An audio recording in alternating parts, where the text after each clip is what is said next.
د افغانستان پخوانی ولسمشر محمد اشرف غني د طالبانو دفاع وزیر مولوي محمد یعقوب مجاهد باندې یو غږ کړی دی د ښاغلي ولسمشر محمد اشرف غني دفاع وزیر باندې یو غږ کړی او ورته یې ویلي دي باید تجارانو ته ډاډ ورکړي او افغانستان ته نور پرمختګ ورکړي او یو څو مشورې هم ورسره شریکې کړي دي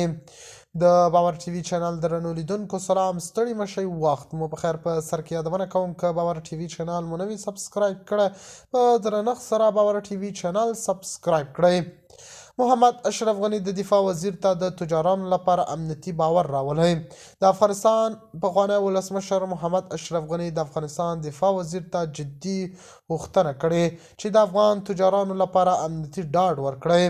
غني په دې باور دی چې د تجارانو لپاره د امن فضا رامنځته کول به د هیواد اقتصادي پرمختګ ته لاره پرانیزي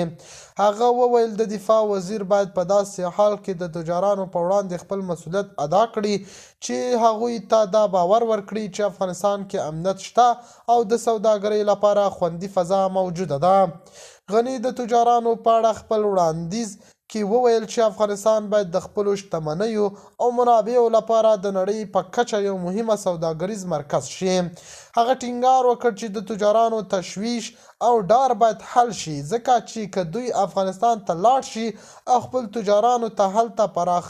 پراخي کړي نو په دې توګه به افغانستان خپل اقتصادي حالت ته وده ورکړي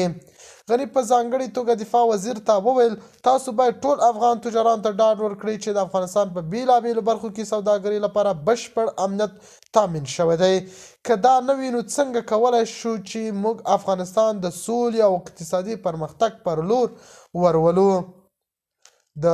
باور ټي وي چینل درنو لیدونکو دا و زموږ ته د مهال چمتو کړی خبر د نورو خبرونو لپاره باور ټي وي چینل په درنښت سبسکرایب کړئ تر بیا ښې چارې